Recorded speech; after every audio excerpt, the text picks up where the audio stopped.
Gentleman from Texas is recognized for 5 minutes. I thank the gentleman for yielding. I ask unanimous consent to revise and extend my remarks. Mr. Speaker, I rise in opposition to the resolution, and not obviously because it condemns violence. We all condemn the violence, but there's more to this resolution than just condemning the violence. I have a problem with most resolutions like this because it endorses a foreign policy that I don't endorse, and it also does that by putting demands. So the demands part of this is the part that I object to, not the condemnation of violence. And by doing this, we serve to antagonize. We here today talk about having solidarity with Israel, and others get up and try in their best way to defend the Palestinians and the Arabs. So it's sort of a contest. Should we be pro-Israel or pro-Arab or anti-Israel or anti-Arab, and how are we seen in doing this? And it's pretty important. But I think there's a third option to this that we so often forget about. Why can't we be pro-American? What is in the best interest of the United States? We haven't even heard that yet. I believe that it's in the best interest of the United States not to get into a fight that we don't have the wisdom to figure out. Now, I would like to have neutrality. That's been the tradition for America at least a century ago. To be friends with everybody, trade with everybody, and to be neutral, unless somebody declares war against us, but not to demand that we pick sides.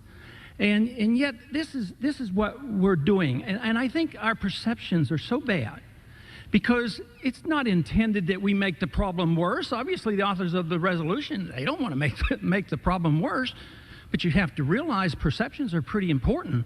So the perceptions are, yes, we have solidarity. What is the opposite of solidarity? It's hostility. So if you have solidarity with Israel, then you have hostility to the others.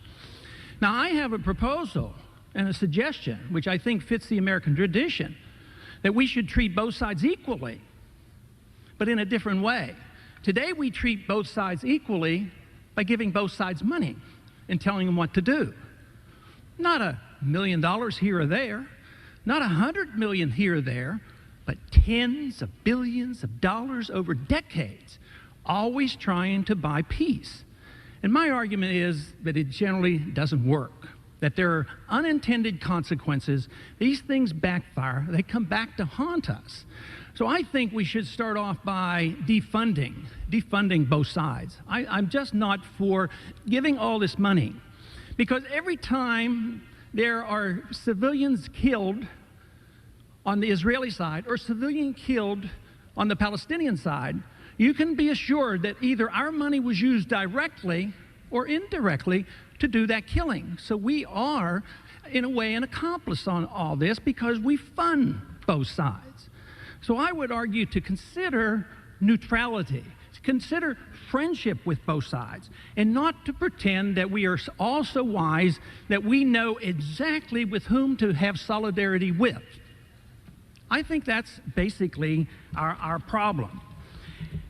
We have a policy that is doomed to fail in the Middle East, and it fails slowly and persistently, always drawing us in, always demanding more money. With the Arabs, we can't tell the Arabs to get lost. The Arabs are important. They have a lot of oil over there. I mean, we can't flaunt the Arabs and say, get lost. We must protect our oil. It's called our oil. And at the same time, there's a strong constituency for never offending Israel. I think that you can't buy peace under those circumstances. I think that we can contribute to being more neutral. I think we can contribute a whole lot by being friends with both sides, but I believe the money is wasted, it's spent unwisely, and it actually does not serve the interests of the American people. First, it costs us money. That means that we have to take this money from the American taxpayer. And second, it doesn't achieve the peace that we all hope to have. So therefore, the policy of foreign non-intervention, where the United States is not the bully and doesn't come in and tell everybody exactly what to do and put these demands on, If we didn't do that, yes, we could have some moral authority to condemn violence, but should we not condemn violence equally? Could it be true that only innocent civilians have died on one side and not the other? I don't believe that to be true. I believe that it happens on both sides, and on both sides, they use our money to do this. I urge a no vote on this resolution. Gentleman's time has expired.